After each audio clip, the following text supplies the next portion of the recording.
नमस्कार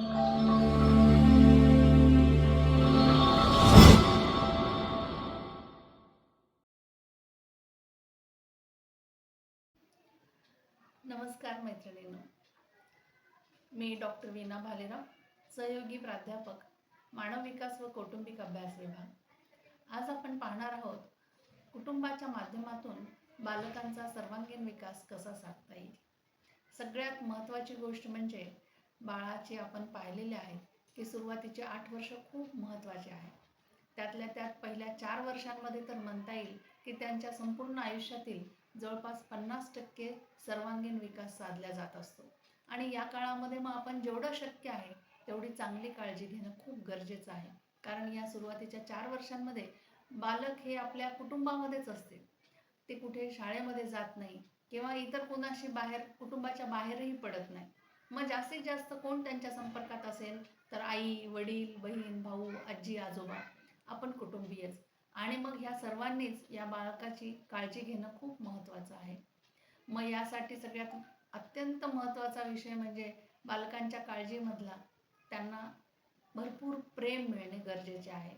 बालकांना भावनात्मक सुरक्षितता निर्माण करण्यासाठी, त्यांचा स्वतःचा कॉन्फिडन्स वाढवण्यासाठी, त्यांना आपण हवेसे आहोत असे वाटण्यासाठी बालकांना आपण प्रेमाने बोलायला हवे, त्यांच्याशी प्रेमाने कवटाळायला हवे, जवळ घ्यायला हवे, त्यांची पप्पी घ्यायला हवी, त्यांचा लाड करायला हवा, की जेणेकरून बाळाला वाटलं पाहिजे की हो, मी सगळ्यांचा आवडता आहे. आणि हे वाटणंच त्यांच्या संपूर्ण आयुष्यावर खूप मोठा परिणाम करत असतं, ज्याला आपण म्हणतो भावनात्मक सुरक्षितता. हा अत्यंत महत्त्वाचा घटक आहे मुलांच्या सर्वांगीण विकासासाठी. त्यानंतर दुसरी जे घटक आहे ते बालकांसोबत सतत आईवडिलांनी वेळ दिला पाहिजे. जेव्हा जेव्हा शक्य आहे त्यांच्याशी संवाद साधला पाहिजे, त्यांच्याशी बोललं पाहिजे. त्यांनी जे काही काम केलेलं असेल, एखादी छोटीही कृती केली असेल तर त्याचं कौतुक केलं पाहिजे, की ज्यामुळे त्यांना त्यातून प्रोत्साहन मिळावं. मग आता छोट्या मुलांशी तुम्हाला वाटेल की काय बोलणार, तर वयानुरूप आपल्याला त्यांच्याशी संवाद साधता येईल. जेव्हा बाळ 6 महिन्याचं असेल तर ते छोटे छोटे आवाज काढत असतं, किलकारिया ज्याला म्हणू आपण असा काढत असतो. तर त्यासोबतच आपण सुद्धा त्याला रिस्पॉन्स द्यायला पाहिजे. हां, जे काही आवाज असतील त्याचे, त्याला सुद्धा आपण बोललं पाहिजे, की जेणेकरून त्याला वाटलं पाहिजे की हो, मला त्याचा रिस्पॉन्स मिळतोय, मला सगळेजण दुसरे सुद्धा बोलतात. त्यानंतर बालक 1 वर्षाचं होईल.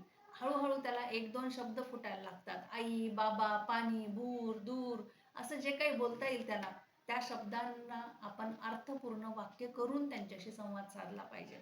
एवढेच नाही तर जसजसं बालक मोठं होत जाईल, 2 वर्षाचे होईल, 3 वर्षाचे होईल, तर हळूहळू ते पूर्ण अर्थपूर्ण वाक्य बोलायला लागतात. 2 ते 3 शब्दांचा उच्चार करून एक वाक्य पूर्ण करायला लागतात. आणि त्यासोबतच ह्या सगळ्या ज्या काही प्रगती चालू आहेत बालकाच्या बोलण्याच्या बाबतीतल्या, त्यासाठी आपला बालकाशी सतत संवाद होणं खूप गरजेचं आहे. मग हे बालकाशी संवाद कसा साधणार, तर त्याच्या डोळ्यात डोळे घालून आपण बोललं पाहिजे. जे काही आपण त्याचं नाव घेतोय ते पूर्ण नाव घेतलं पाहिजे. त्याला टोपण नाव न देता चिंटू, पिंटू असं न बोलता त्याचं जे काही नाव आहे ते पूर्ण नाव घेतलं पाहिजे. जेणेकरून त्याला कळलं पाहिजे की हे माझं नाव आहे, हे मला आवाज देत आहेत. आणि यासोबतच आपण बालकाशी बोलत असताना सुद्धा पूर्ण वाक्य समजावून सांगितलं, पूर्ण वाक्यात बोललं पाहिजे. त्या बाळ जरी बोबडे बोलत असेल तरी सुद्धा आपण मात्र त्याच्याशी बोबडे बोल न बोलता आपण त्याला स्पष्ट उच्चार करून बोललं पाहिजे, जेणेकरून बालक सुद्धा आपल्या ओठांच्या हालचाली, चेहऱ्यावरचे हावभाव, आपल्या शरीराची जी ठेवण, ह्या सगळ्या गोष्टींकडे लक्ष देत असतं. बघा तुम्ही, आपण जेव्हा बाळाशी गोडीत बोलतो, आनंदात बोलतो, ते सुद्धा बाळाला कळतं. सोबतच कधी आपण रागात आलो, जोरात बोललो तर ते सुद्धा बाळाला कळतं.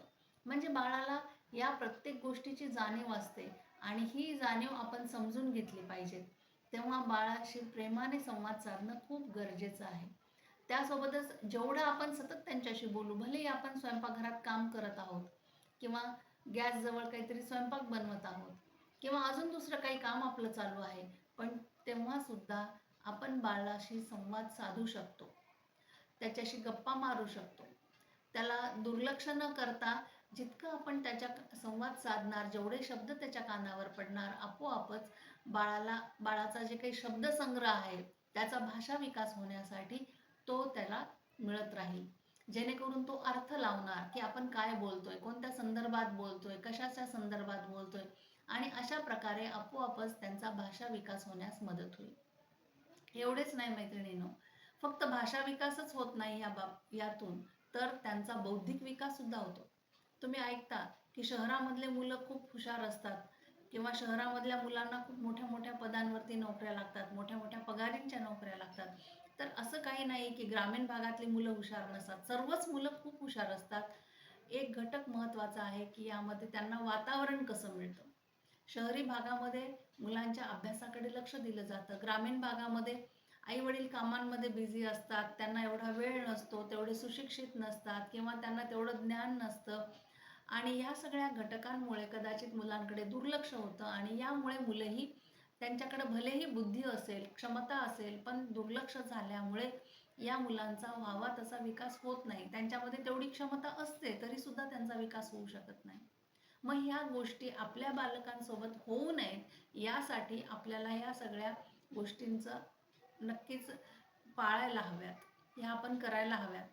जेव्हा मी तुम्हाला सांगते की भाषा विकास कशा पद्धतीने होतो, त्यासोबतच बालकांचा बौद्धिक विकास सुद्धा तेवढ्याच झपाट्याने, त्याच समांतर रेषेमध्ये चालत असतो. आणि ह्या सगळ्या गोष्टींचा जाणीव बालकांना लहानपणापासून व्हायला लागते. त्यांची क्षमता विकसित व्हायला लागते, त्यांची विचार करण्याची क्षमता विकसित होते, त्यांच्या संकल्पना विकसित होतात. अशा प्रकारे त्यांच्या बुद्धिमत्तेला सुद्धा चालना मिळते. तर ह्या छोट्या छोट्याच गोष्टी आहेत. यासोबतच आपण लहान बाळाला जेव्हा अंघोळ घालायची असेल, एक 2 महिन्याचं 3 महिन्यांचं बाळ असेल, 6 महिन्यांपर्यंत आपण बाळाला अंघोळ घालतो, त्याच्यापूर्वी मालिश करतो.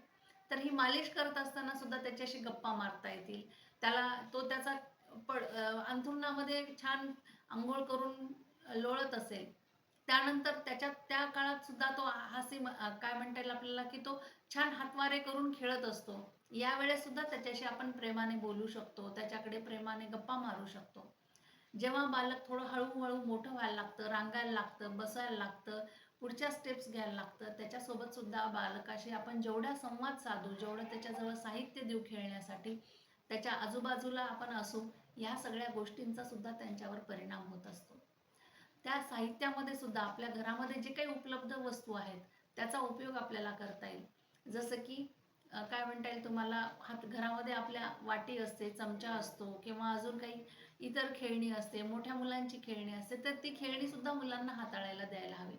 कारण की मुलं ती खेळणी जेव्हा हाताळतात, हातात घेतात, ती पाहतात, त्याच्याकडे लक्ष देतात, त्याचा अभ्यास करतात. त्यांच्या वयाच्या प्रमाणे तो त्यांचा अभ्यासच असतो एक प्रकारे. तेव्हा यातून सुद्धा मुलं खूप काही गोष्टी शिकत असतात. काही वस्तू त्या तोंडामध्ये घालतात, चावून पाहतात, तर याकडे सुद्धा आपल्याला लक्ष देणं गरजेचं आहे. त्यासोबतच या खेळणी वेळोवेळी स्वच्छ धुतल्या सुद्धा पाहिजेत, नाहीतर या मुलांना लवकरच काही इन्फेक्शन सुद्धा होऊ शकतात.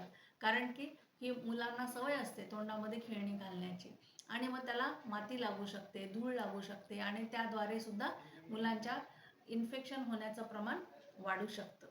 तेव्हा वारंवार ही खेळणी सुद्धा आपण धुवून घ्यायला हवी, स्वच्छ करायला हवी.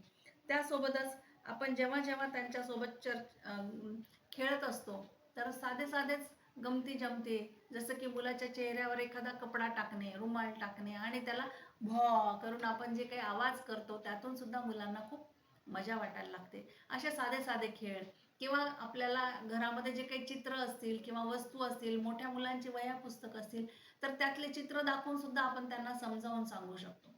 किंवा आपण बाजारातून आणलेला आठवडी बाजार भरलेला आहे, घरामध्ये बऱ्याच काही भाज्या आणलेल्या आहेत, तर त्या भाज्या पण आपण त्यांना सांगून त्याची नावं सांगू शकतो. किंवा छोटी छोटी काय म्हणता येईल आपल्याला, बालगीतं सुद्धा मुलांसोबत म्हणून दाखवली तर मुलांना खूप मजा वाटते. जसं की चिवताई ये कावताई, चिव चिव ये काव काव ये, जे काही असे छोटे छोटे गाणे असतात, मुलं खूप मजेशीररित्या म्हणतात. किंवा त्यांच्याच वेगवेगळे अवयव जे आहेत ते ओळखायला सांगणे, आपण त्यांना नाव सांगणे, त्यांना ओळखायला लावणे, त्यांच्या स्वतःचे अवयव ओळखायला लावणे, दुसऱ्यांचे अवयव ओळखायला लावणे, असे छोटे छोटे जे काही खेळ असतील. किंवा काय म्हणता येईल त्याच्यामध्ये, खबडक खबडक घोडोबा, हे पण छान मस्तपैकी गाणं त्या मुलांना आवडायला लागतं, कारण की त्याला एक प्रकारे सूर असतो, ताल असतो, वारंवार तेच ते शब्द बोलले जातात आणि यातून त्यांना मजा वाटायला लागते. त्यानंतर काही आजूबाजूला जे काही असेल परिसर, तिथे आपण मुलांना खेळायला फिरायला घेऊन जाऊ शकतो. त्यांच्या वयाची मुलं जर आजूबाजूला कुठे खेळत असेल, मुद्दामहून मुलांना तिथे घेऊन जा, तिथे थोडा वेळ थांबा, उभं राहा, मुलांना त्यांच्याशी संवाद करायची संधी द्या, त्यांना त्यांचं नाव सांगा, दादा, दीदी, भैया, अशा पद्धतीने त्यांना त्यासोबत संधी मिळाली तर आपोआपच मुलांचा विकास अजून चांगल्या पद्धतीने होतो. त्याचप्रमाणे आजूबाजूला आपल्या ज्या काही असतील पानं, फुलं, माती, वाळू, रेती, दगड, गोटे, शिंपले, ह्या ज्या काही वस्तू आहेत ह्या सुद्धा अधूनमधून मुलांना खेळायला द्यायला पाहिजेत. फक्त काळजी एवढीच घ्यायची की खेळून झाल्यानंतर मात्र त्यांचे हात मात्र स्वच्छ धुवायचे आहेत किंवा हातपाय स्वच्छ धुवून मगच त्यांना खायला किंवा इतर गोष्टींसाठी द्यायला हवं. त्याचप्रमाणे त्यांच्यासोबत खोटं खोटं आपण जसं खेळपाणी खेळतो तसं डॉक्टर डॉक्टर किंवा शिक्षक आणि विद्यार्थी असे पण खेळ खेळता येतील किंवा त्यांच्या वयाच्या किंवा त्यांच्या वयापेक्षा मोठ्या मुलांसोबत पण त्यांना खेळता येईल. त्यानंतर घरामध्ये किंवा घराच्या आजूबाजूलाच मुलांना छोट्या छोट्या नागमोडी रेषा काढून त्याच्यावरून चालायला लावणे किंवा एखादी सरळ रेष ओढून त्याच्यावरून चालायला लावणे.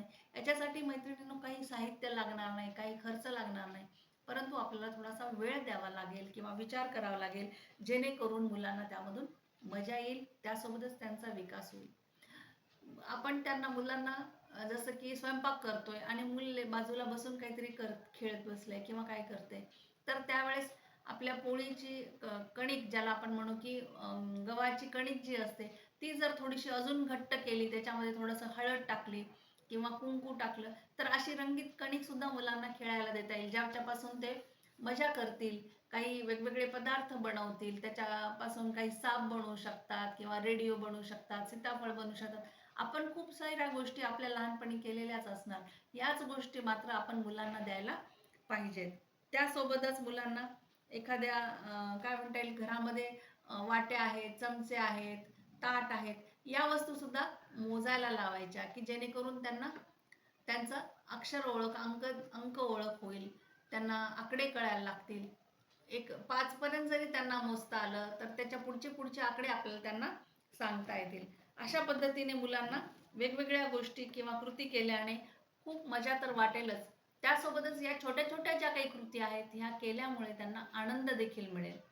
आणि त्यासोबतच प्रत्येक वेळेस जेव्हा केव्हा ते काही करत आहेत तर ह्या छोट्या छोट्या कामांसाठी सुद्धा त्यांचं कौतुक करायला मात्र विसरू नका. प्रत्येक वेळेस मुलांना छान, खूप छान केलंस तू, अरे वा, अशा शब्दांमधून त्याला जवळ घेऊन, कवटाळून, त्याची पप्पी घेऊन प्रत्येक वेळेस आपल्या भावना व्यक्त करा की ज्याच्यामुळे मुलांना प्रोत्साहन मिळेल. त्यांना प्रत्येक वेळेस वाटलं पाहिजे की आई मला किती छान म्हणली, अरे वा. असं बोलल्यामुळे सुद्धा मुलांना जे कौतुक वाटतं, ज्या गोष्टी आपण सहसा करत नाहीत त्या आवर्जून करण्यासाठी शिका, जेणेकरून मुलांना त्या पुन्हा पुन्हा कराव्याशा वाटल्या पाहिजे. त्यासोबतच आपण गावाला जात असू तर मुलांना जे काही आजूबाजूला दिसतंय त्याबद्दल सुद्धा बोला. एखादा दुकानदार दिसत असेल, एखादा रिक्षा दिसत असेल, एखादी बस दिसत असेल, एखादी ट्रेन दिसत असेल, जे काही त्यांच्या आजूबाजूला दिसतं त्या प्रत्येक गोष्टीबद्दल त्यांना सांगून माहिती द्या. त्यासोबतच मुलांकडून जर चूक झाली तर त्यासाठी न रागवता त्यांना आधी समजावून सांगा. एकदा दोनदा मुलांना समजावून सांगितल्यानंतर मग जर मात्र चूक झाली तर त्याला त्याच्या चुकीप्रमाणे रागवा. त्याची चूक जर छोटी असेल तर कमी शब्दांमध्ये किंवा सौम्य शब्दांमध्ये सांगा, हलक्या शब्दांमध्ये सांगा की जेणेकरून त्यांना हे लक्षात यावं, जेणेकरून ते पुन्हा ती चूक करणार नाहीत. अशा प्रकारे छोट्या छोट्याच गोष्टी पण अतिशय महत्त्वाच्या असतात मुलांचं व्यक्तिमत्व विकास साधण्यासाठी, जेणेकरून ही मुलं पुढे भविष्यात चांगलं शिक्षण घेतील, चांगले नागरिक होतील, त्यांच्या कुटुंबाचं देखील नाव करतील. धन्यवाद.